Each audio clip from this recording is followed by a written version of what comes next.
আমাদের অনন্য স্টোরি সকল প্রকার পার্ট গল্প দেখতে আমাদের চ্যানেলটি সাবস্ক্রাইব করে পাশে থাকা বেল আইকনটিতে ক্লিক করে অল নোটিফিকেশন অন করে দিন। এখানে থামাতে বললে কেন? চলো না, আমি ফুচকা খাবো। এখন? হ্যাঁ প্লিজ। পরে খেও, বাসায় চলো আগে। না না, আমি এখনই খাবো, না হলে যাবো না। ওকে চলো। শিহাব তানিয়াকে নিয়ে ফুচকা খাওয়াতে গেল। শিহাব ফুচকার অর্ডার দিল।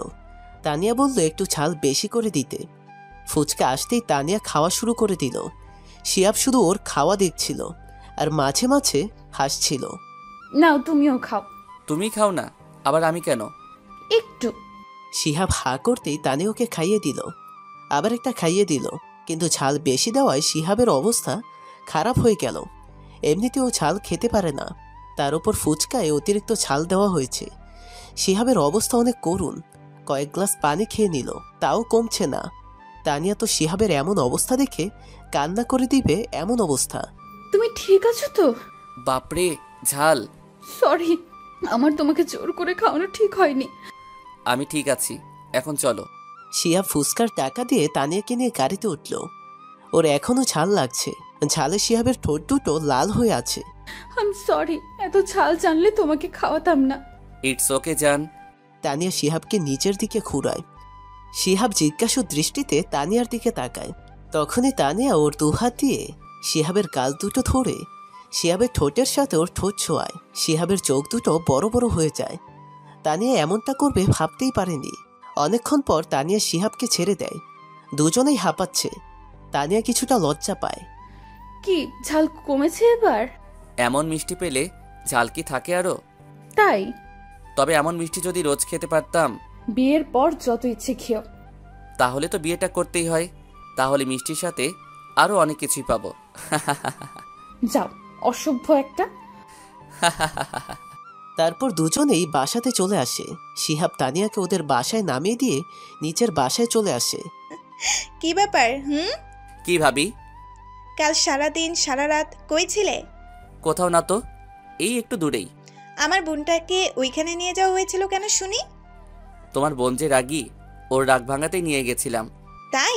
কি কি কইলা শুনি ম্যাডামের রাগ ভাঙাতে? শিহাব ওর ভাবিকে সব বলল। শুনে ভাবি হাসতেছে। একা পেয়ে আমার বোনটাকে কিছু করনি তো আবার? না ভাবি, আমি বিয়ের আগে ওকে টাচও করব না, এই বিশ্বাস রাখতে পারো। হ্যাঁ, তোমার উপর আমাদের বিশ্বাস আছে শিহাব।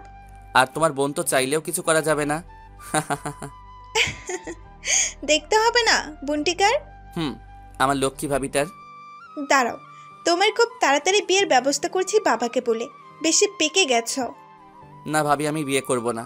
তোমার বোনটা আমার জীবনটা তেজপাতা বানাই দিবে। দাঁড়াও, এক্ষুনি তানিকে ফোন দিয়ে বলছি। না না ভাবি, এইটা করো না। এই অসহায় ছেলেটার উপর একটু তো দয়া মায়া করো। তাহলে? তোমার বোনকেই বিয়ে করব। এই তো ভালো ছেলের মতো কথা। এখন যাও, আমার অনেক কাজ আছে। ওকে। পাগল একটা। এইভাবেই কিছুটা দিন কেটে যায়। শিহাব সকাল করে অফিসে যায়। বিকেলের দিকে এসে মাঝে মধ্যে তানিয়ার সাথে সময় কাটায়। আর রাতে দুজনে ফোনে কথা বলেই অর্ধেক রাত পার করে দেয়। কিন্তু হঠাৎই তানিয়ার বাবা ওর জন্য ছেলে দেখেন। ওরে এসে তানিয়াকে দেখেও গেছে। ওনাদের নাকি মেয়েকে পছন্দ হয়েছে, কিন্তু তানিয়ার মতামত ছাড়া ওর বাবা কিছু বলছেনও না। উনি বলেছেন মেয়ের থেকে শুনে বলবেন। শিহাব অফিসে বসে কাজ করছিল। তখন ওর ল্যান্ডলাইনে ফোন আসে। কে যেন শিহাবের সাথে দেখা করতে আসছে। শিহাব বলল পাঠিয়ে দাও আমার কাছে। একটু পর শিহাবের কেবিনে কেউ ঢুকলো। শিহাব ল্যাপটপের দিকে তাকিয়ে থেকেই বলল, ম্যানার্স জানা নেই আপনার? নক না করে কেবিনে ঢুকলেন। ওকে, আমি এবার নক করে আসছি। এই কণ্ঠটা শিহাবের অতি চেনা। শিহাব ল্যাপটপ বন্ধ করে তানিয়ার দিকে তাকিয়ে দেখল এটা ও ছাড়া কেউ হতেই পারে না। শিহাবের ক্লান্তি মুখেও হাসি ফুটে উঠল। তোমার কেন পারমিশন নেওয়া লাগবে? আমি ভাবছিলাম অন্য কেউ। তবুও।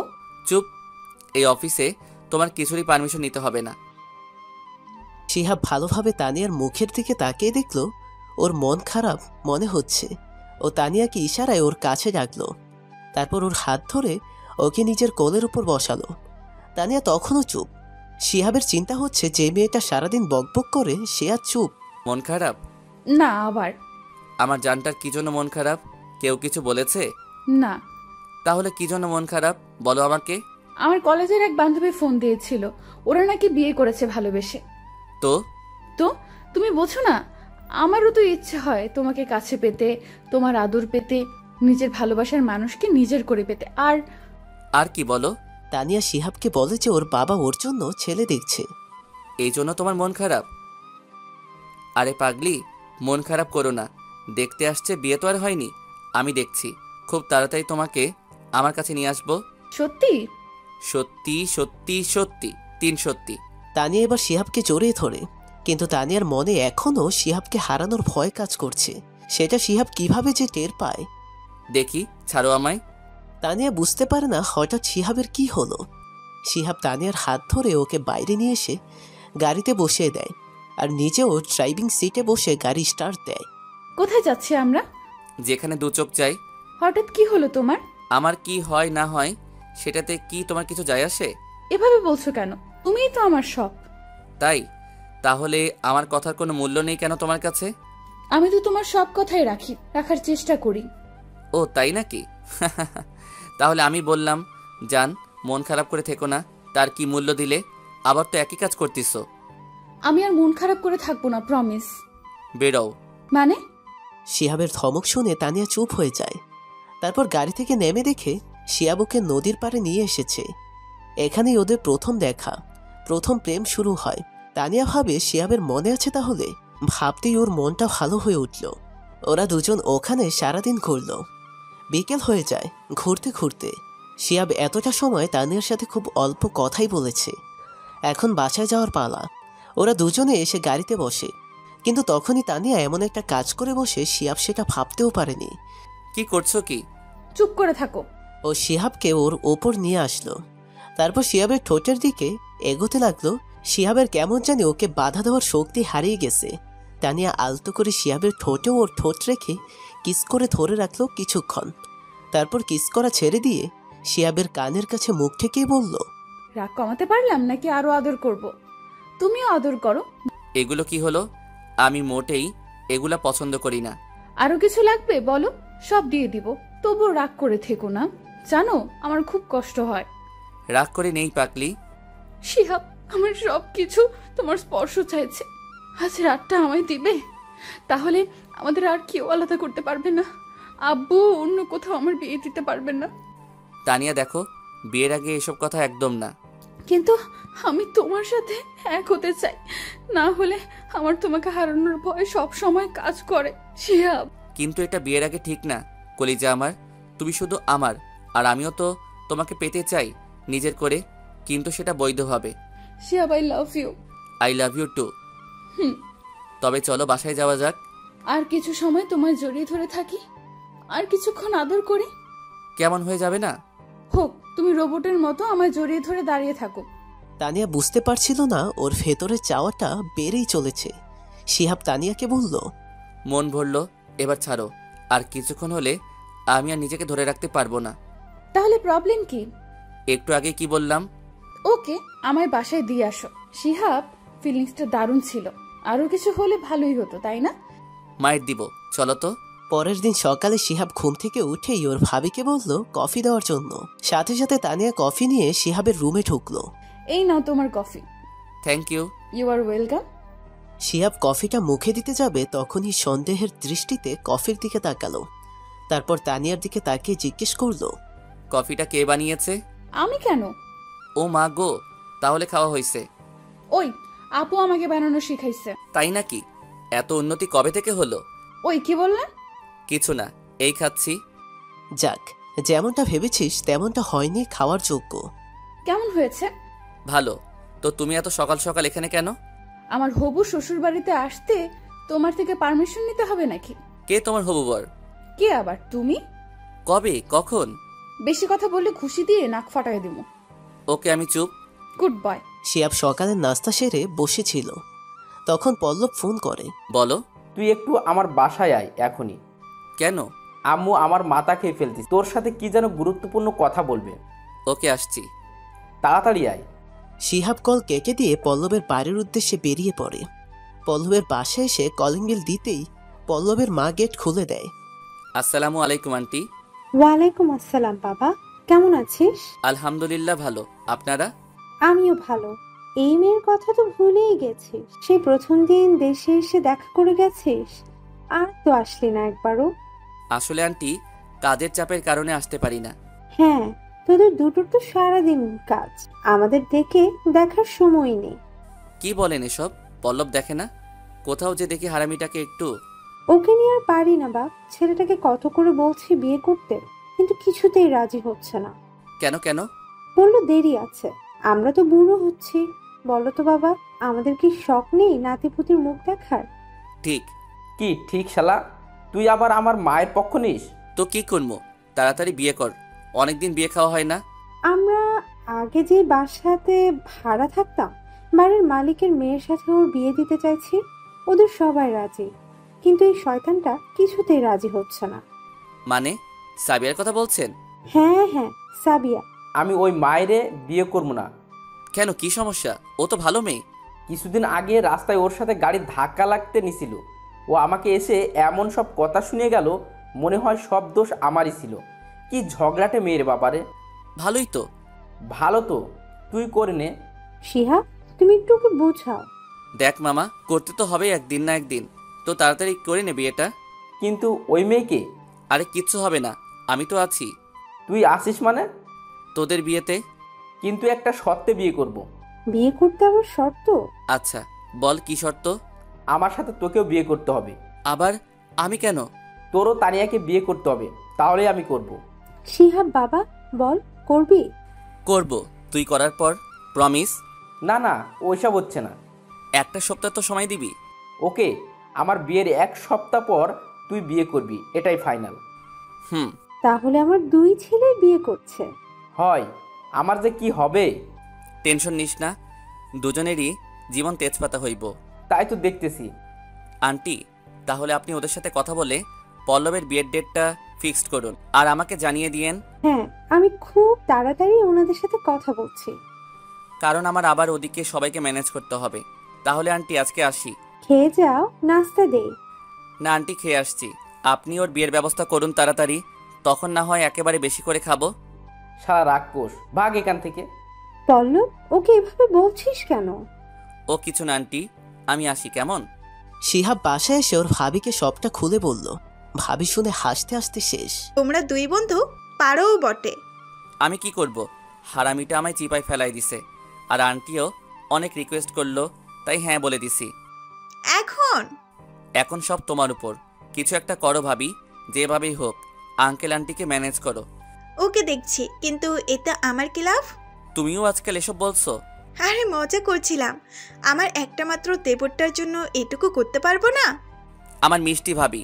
পরের দিন শিহাবের জীবনে প্রতি বছরের মতো মন খারাপের একটা দিন, কারণ ওর মার মৃত্যুবার্ষিকী। কিন্তু এবছর গত বছরগুলোর মতো শিহাবের মন খারাপ নেই, কারণ এতদিন ও একাই আসতো, না হয় শুধু পল্লব আসতো, কিন্তু আজকে ওর পরিবারের সবাই সাথেই এসেছে। শিহাবের বাবা, ভাই, ভাবি, তানিয়া, ওর ভাইয়ের ছেলে সবাই আজকে ওর সাথেই আছে। তানিয়া এসে থেকে ওর হাত ধরে আছে, একবারও ছাড়েনি, কারণ তানিয়া ভালো করেই জানে শিহাবের মনের অবস্থা, তাই ও ভরসা হয়ে ওর পাশে থাকবে। এ সময় শিহাবের পাশে থাকবে যে কোনো পরিস্থিতিতে। শিহাব ওর মায়ের কবরের সামনে দাঁড়িয়ে দোয়া করতে থাকে। শিহাবের চোখে পানি এসে যায়। শিহাব মোনাজাত শেষ করে নিজের চোখের পানিটা মুছতেই কে যেন ওর কাঁধে হাত রাখে। শিহাব ঘুরে তাকাতেই দেখে পল্লব ওর কাঁধে হাত রেখেছে। শিহাব পল্লবকে জড়িয়ে ধরল। পল্লবও শিহাবকে জড়িয়ে ধরে, আসলেই ওর মতো বন্ধু হয় না, ওর মতো বন্ধু পাওয়া খুব ভাগ্যের ব্যাপার, যে জীবনের সবটা সময় সকল পরিস্থিতিতে পাশে থাকবে। শিহাব কখনো পল্লবকে বিশ্বাস করে ঠকেনি, কষ্টও পায়নি, সবসময় পাশে থেকে এসেছে, ভালো সময়টাকেও আবার কষ্টের সময়টাকেও। শিহাব, বলো ভাবি। বাবা তোমাকে ডাকছেন। কেন? তুমি নাকি লুকিয়ে লুকিয়ে প্রেম করতেছ, তার বিচার করবে। মানে কি ভাবি? আরে মজা করছিলাম, চলো তোমার সাথে কি দরকারি কথা বলবে তাই। ওকে চলো। শিহাব গিয়ে দেখে ড্রয়িং রুমে সবাই বসে আছে। শিহাবের বাবা, ওর ভাই, তানিয়ার বাবা মা, আর তানিয়া দাঁড়িয়ে আছে। শিহাব গিয়ে ওর বাবির সাথে দাঁড়িয়ে থাকলো। শিহাবকে দেখে ওর বাবা বলল, শিহাব, তোমার সাথে আমাদের কিছু কথা আছে। বলো বাবা। আমরা তানিয়ার সাথে তোমার বিয়ে দিতে চাই, ওর বাবা মাও রাজি। তুমি কি বলো? শিহাব খুশি প্লাস লজ্জায় কি বলবে ভেবে পাচ্ছে না। তোমরা যা ভালো মনে করো তাই। তাহলে আমরা তোমাদের বিয়ের ডেট ফাইনাল করি। তানিয়া মা, তোমার কি কিছু বলার আছে? না আঙ্কেল। শিহাব ওর ভাবিকে ইশারা দিয়ে বোঝালো যে সব ভাবি ম্যানেজ করছে। ও ভাবির কানে কানে বলল যাতে ডেটটা পল্লবের বিয়ের 1 সপ্তাহ পরেই হয়। ওর ভাবি সেই হিসেবেই সবার সাথে কথা বলল। কিরে মনে মনে হাসছিস কেন? কই হাসলাম? বুঝি বুঝি, ডুবে ডুবে পানি খাওয়া। ভাবি দেখো না ভাইয়া কেমন করছে। কি ব্যাপার, ছেলেটাকে এভাবে লজ্জায় ফেলছো কেন? ও ছেলে, কিছুদিন পর ছেলের বাবা হয়ে যাবে। যেমন ছোট ভাই তেমন বড়টাও অসভ্য। ওখানে সবাই হাসতে থাকে ওদের কথা শুনে। শিহাব ওখান থেকে এসে তানিয়াকে খুঁজতে লাগে, কিন্তু কোথাও পায় না। পরে নিজের রুমে গিয়ে দেখে তানিয়া বিছানার উপর বসে কি যেন একটা ভাবতেছে, আর মাঝে মাঝেই নিজে নিজে হাসতেছে। শিহাব বিষয়টা ভালোভাবে বোঝার জন্য তানিয়ার কাছে যায়। তানিয়া খেয়ালই করেনি শিহাব কখন ওর সামনে এসে দাঁড়িয়ে আছে। তো ম্যাডাম কি ভাবছেন শুনি? কে? কি হলো, চমকে উঠলে কেন? না মানে তুমি কখন এলে? আমি তো অনেক আগে আসছি, কিন্তু তুমি কি ভাবছিলে শুনি? কই কিছু না। তাই? তাহলে হাসছিলে কেন নিজে নিজে? ও এবার বলো কি ভাবছিলে? এই যে তুমি আমাকে ক্ষমা করে দিলে, আবার আমাদের বিয়েও হবে, সুন্দর একটা বেবি হবে। একটা? আমি তো ক্রিকেট টিম বানানোর প্ল্যান করছি। এতগুলো পারবো না আমি। সে তুমি না পারলে আমি দেখবনি। মোটেও না, আমি হতে দিব না। ওকে, তুমি যা বলবে তাই। এই তো গুড বয়। তানিয়া, বলো। ভালোবাসি। আমিও ভালোবাসি অনেক। শিহাব ও তানিয়াকে জড়িয়ে ধরে। শিহাবের ভাবি এসে দেখে ওরা দুজন দুজনকে জড়িয়ে ধরে আছে। উনি হেসে দুজনকে ডাক দিল। প্রেম করা হলো দুজনের? দুজন হকচকিয়ে যায়। শিহাব তানিয়াকে ছেড়ে দিয়ে সরে যায় একটু। তানিয়া শিহাব দুজনেই লজ্জা পেয়ে যায়। ভাবি তুমি? ইস, তোমাদের রোমান্টিক সিনে চলে আসলাম। আপু আসলে হয়েছে, সব দেখছি আমি নিজের চোখে, আর কিছু বলতে হবে না। বাকি প্রেম বিয়ের পর করো। তানি, তোকে আব্বু ডাকছে বাসায় যাবে। না গেলে হয় না? না, বিয়ের আগে এই বাসাতে আসতে দিবে না আর। কেন? সেটা নিজের আব্বাজানের কাছে থেকে জেনে নিয়েন। এখন চল। তানিয়া শিহাবের দিকে তাকিয়ে চলে গেল। শিহাব মনে মনে ভাবতেছে, দূর, এই ভাবিটাও না। কত সুন্দর একটা মুহূর্ত ছিল, সেই সময় চলে আসলো আর দুজনে লজ্জায় পড়ে গেলাম। শিহাব গায়ে হলুদের পাঞ্জাবি পরে রেডি হয়ে অনেকক্ষণ যাবৎ তানিয়াকে ফোন দিচ্ছে, কিন্তু ফোন রিসিভ করছে না। শিহাবের মাথা গরম হয়ে যাচ্ছে, আর একবার ফোন দিতেই তানিয়া রিসিভ করলো। ওই, এতক্ষণ থেকে ফোন দিচ্ছি, ফোন রিসিভ করো না কেন? আরে রেডি হয়ে আসতে একটু সময় লাগবেই, এত ফোন দেওয়ার কি আছে? কতক্ষণ লাগবে আরো? এইদিকে পল্লবকে মেয়ের বাসা থেকে হলুদ লাগাতে চলে আসবে। চিন্তা করো না, আমি ঠিক টাইমেই চলে আসব। তাড়াতাড়ি এসো। শিহাব ফোন কেটে দেয়। হ্যাঁ, আজকে পল্লবের গায়ে হলুদ, আর বিয়ের সকল দায়িত্বই শিহাবের উপর পড়েছে। সব সামাল দিতে হিমশিম খাচ্ছে, আবার এর মাঝেও ভালোবাসার মানুষটার খবর রাখছে। শিহাব আজকে বুঝতে পারছে পল্লব কিভাবে এত কিছু একা সামলায়। কিরে শালা, গায়ে হাওয়া লাগিয়ে বেড়াচ্ছিস আর আমার হাওয়া বের হচ্ছে। আরে মামা, ওই সব বাদ দে। এই দেখ, সাবিয়াকে শাড়ি পরিয়ে সাজিয়েছি, কত সুন্দর লাগছে। শালা বাটপার। আরে মারছিস কেন? বিয়ে করবি না, কত বাহানা। এখন আমার ভাবির ছবি দেখিয়ে বলিস। আসলে এই কয়দিনে ওর সাথে একটু। বুঝছি বুঝছি, আর বোঝাতে হবে না। পল্লবকে গায়ে হলুদের জন্য রেডি করা হয়। মেয়ে পক্ষরা পল্লবকে হলুদ লাগাতে ওদের মাঝে একজনকে দেখে তো শিহাব অবাক, ও ওদের সাথে কেন? শিহাব এগিয়ে যায় মেয়েটার দিকে। তুমি মেয়ে পক্ষের সাথে যে? তুমি যেমন ছেলে পক্ষ থেকে, আমিও মেয়ে পক্ষ থেকে। মানে বুঝলাম না। আরে বোকা, সাবিয়া আমার বান্ধবী, ভুলে গেলে? ও হ্যাঁ, তো এত সাজ কার জন্য? কত ছেলেকে পাগল করবে শুনি? তুমিও তো কম কিছু করনি, কত মেয়ে যে আজকে ক্রাশ খাবে তোমার জন্য। শিহাব তানিয়াকে একপাশে নিয়ে এসে, যত মেয়ে ক্রাশ খাক না কেন, শিহাব তো শুধু তানিয়ার রূপের কাছেই হার মানবে। তাই বুঝি? জি। চলো ওদের সাথে আজ আমাদেরও গায়ে হলুদ সেরে ফেলি। এত তারা কিসের? আমার কাছে ধরা দেবার জন্য দেখছি মন মানছে না। সরো, তুমি আমাকে ধরে দেখাও। শিহাবকে সরিয়ে দিয়ে দৌড়ে চলে যায়। শিহাব হাসতে থাকে, ধরা তো তুমি পড়েই গেছো চান। শুধু একটা সপ্তাহ, তারপর তোমাকে আমার কারাগারে বন্দি করে আমার প্রেমের আগুনে জ্বালাবো। গায়ে হলুদের শেষে শিহাব তানিয়াকে খুঁজছে, ওকে হলুদ লাগাবে বলে, কিন্তু কোথাও পায় না। অবশেষে খুঁজে পায়। তানিয়া শিহাবকে দেখে দৌড়ে পালাবে, তার আগেই শিহাব তানিয়াকে ধরে ফেলে আর ওকে নিয়ে সবার সামনে থেকে সরে আসে।